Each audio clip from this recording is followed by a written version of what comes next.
Hey everyone, it's Karina Nickerson, and for today's video I'm answering the question, if you could share just one message, what would you want people to know, believe, or feel about themselves?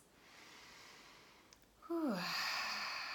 What's one message that I'd want people to know or believe about themselves?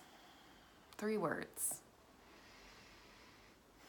You are enough. You are enough. I'm actually a stand for what I call radical self-love, which is this backward step from the common misunderstanding that people have that there's something missing, that they have something missing, that they're somehow not complete or broken in some way, shape, or form.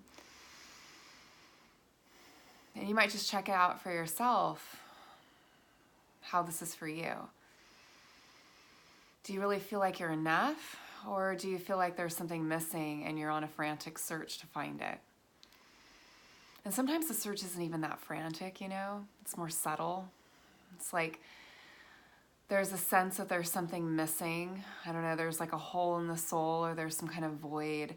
And then we go out and try to fill that hole or that void with externals. And those externals usually look like something like people's approval, accomplishment, what's my status, what kind of car do I drive, what kind of house do I live in, what's my family like, how do I look? In some way, shape, or form, we're trying to get okayness outside of ourselves.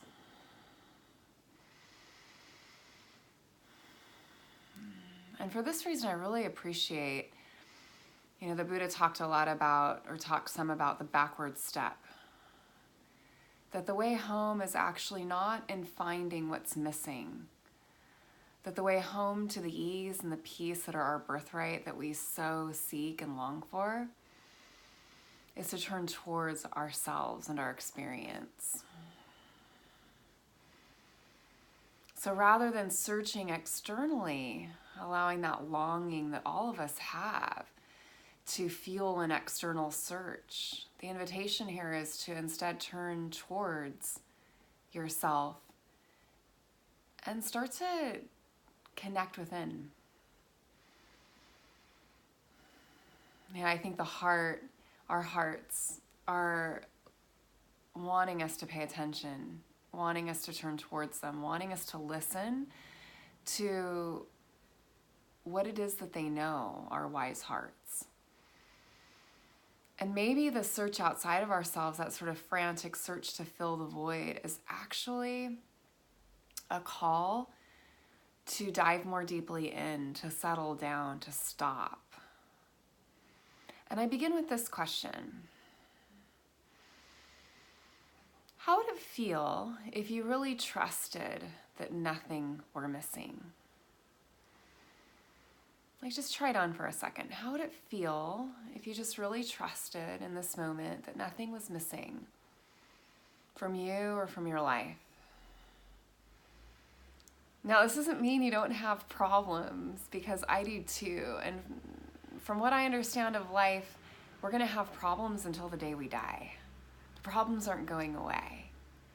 If we're thinking that the problems are a problem, then we're trapped, right? Then we're like sort of wrestling with life. Doesn't feel so good. And we're thinking we're doing something wrong if life is hard, if we're going through challenge. It's like, God, what am I doing wrong that's, making it so that my life is this way? It's maybe nothing. Maybe there's nothing that you're doing wrong, and there are just inherent challenges to life. There's emotional challenges that we deal with internally. There's external, challenges that we deal with. There's problems with the way we think about things that cause us to suffer. And there's also just, life presenting its pain, right? So all of these things are given. The first noble truth is life is suffering. The first line of M. Scott Peck's book, one of the first, personal growth books that I remember, called The Road Less Traveled. Do you remember that one? The first chapter was called Life is Painful, or the first sentence of the first chapter, life is painful. And the reason that these truths are brought to our attention isn't to bring us down, it's actually to wake us up and out of this notion that life should be easy and comfortable and perfect. And that if it's not, surely we mustn't be enough. Surely we must be doing something wrong. I mean, isn't this the common message, that's sent to us from, our culture? Something's wrong with you. You're missing something. You need to fill the gap. You need to get busy filling the gap.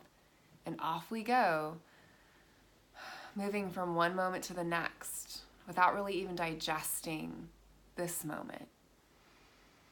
You might just check out in this moment right now. Are you waiting for the next moment to happen? Or are you waiting even for this video to be over? What are you waiting for? And we don't have to fix or change what we notice when we ask that question. Just the awareness that we're waiting seems to burst the bubble a bit and allows us to arrive in the only place that really makes sense to abide in, this present moment. You can't stay here if you're believing you're not enough and you've got to get busy filling the gap. It's really hard to settle here, isn't it? So I invite you to just work with this question again and again and again. What would it feel like if I really trusted nothing was missing? And this allows you to get into the felt sense of enoughness, as I call it. Your unconditional enoughness. Some people like to work with those words, I am enough. And if you have a affirmation practice and that works for you, though it doesn't work for all, it doesn't work for everyone. If it does work for you, you can do that. I am enough. And then I always add this little piece to what I call belief work. When we affirm what's true, right?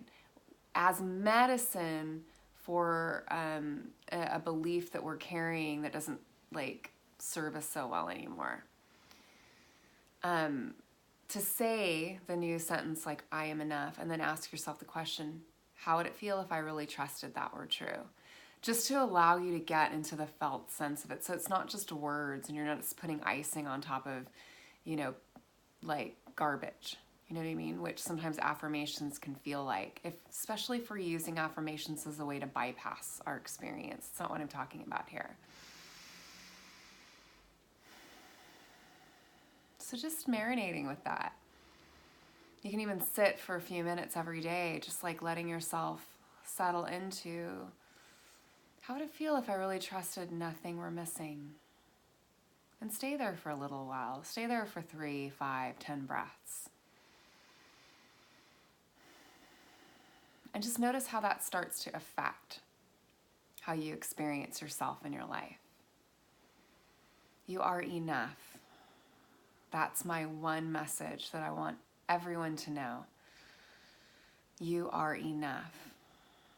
You are enough. Sending so much love and many, many blessings. Be well.